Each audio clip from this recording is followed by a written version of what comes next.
Hi, I'm Rich with insideHPC. We're here at SC12 at the Dell booth. I'm here with Tim Carroll. Tim, I think we should start at the beginning because people think of Dell in a lot of ways, but in the HPC space, who is Dell and who do you help?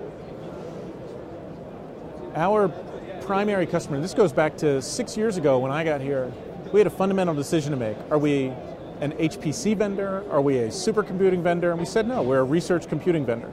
And that's because the number of customers that Dell had in the public space, especially those that were research universities, that we had a number of customers that said, we need your help. And so rather than trying to be all things to all people, we said, those are the customers that we're going to focus on. If we can get that piece right, then the other markets will come. And so our mantra very early on was that our customers have customers, meaning that our real customers are the center directors in the larger centers who are pulling together, and instead of having the luxury of, hey, if the application's down, there's only 2 or 3 people worried about it and I'll go to lunch. Instead, if the system's down, there are 30, 40, 200 researchers that can't get access.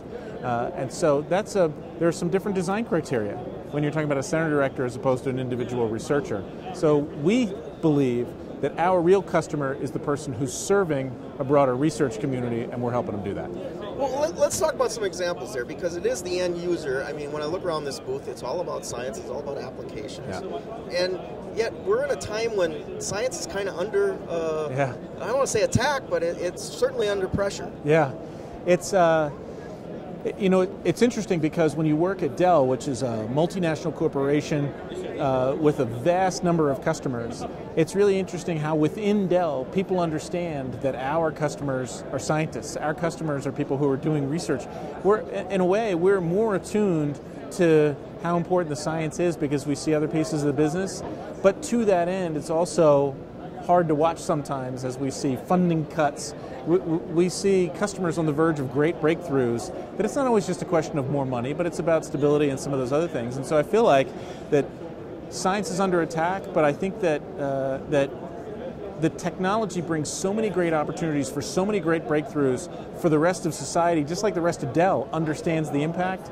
We, as a community, need to do a much better job of pushing that message out to everybody.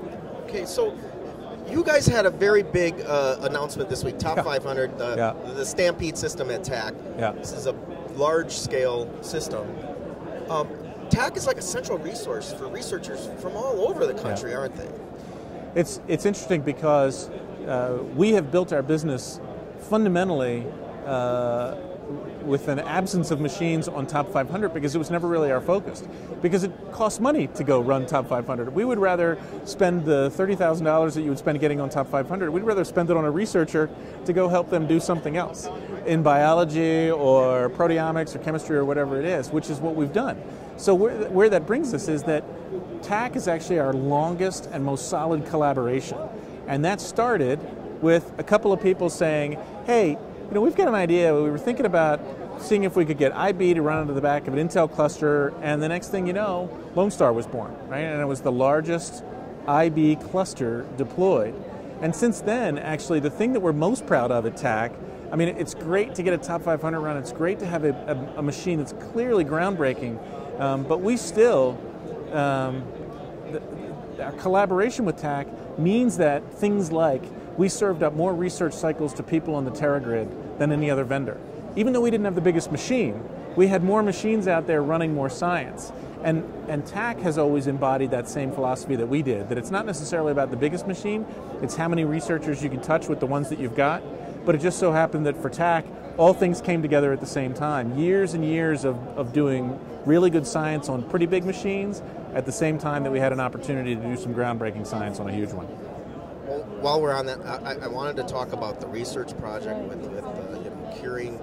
It's kind of a philanthropy thing, but it's like it seems like a two-way exchange between Dell and the customer. There's more to it than that, isn't there? When I had mentioned earlier about that within Dell that there's a sensitivity and appreciation of the science, this time last year we had actually announced a collaboration with TGen and a series of researchers where the Dell Foundation, not Dell Corporate, the Dell Foundation donated $4 million in cash and a charitable contribution and hardware in order to be able to accelerate treatment plans for neuroblastoma, which is pediatric cancer, which is a highly virulent strain where every day matters. And so it would be very easy to feel that we've done a great thing just by donating infrastructure and donating some other dollars to facilitate some other research. But our team got personally involved, and as part of that project, we were actually able to help TGen reduce the times for the pipelines, the sequencing times, from 5 days to 1 day. Now, if one wants to be just a computational scientist, you pride yourself on the speed up. But the real world implication of that is that it means that in the course of a week, we can get 5 trials through instead of 1 trial through. And that's making a real difference. And within Dell anyway, it's that kind of breakthrough that then fuels all the other things that come in behind it. So when you talk about science being in trouble, again, it's this double-edged sword where within Dell, we feel like we're getting some momentum behind us because of the good things that are happening, but we need that to be happening everywhere. Well, Tim, that's a good message, and I want to thank you for coming on today. Yeah, absolutely. Love it. Bet. We'll see you next year. You bet. I'm Rich Breckner in Salt Lake City for Inside HPC.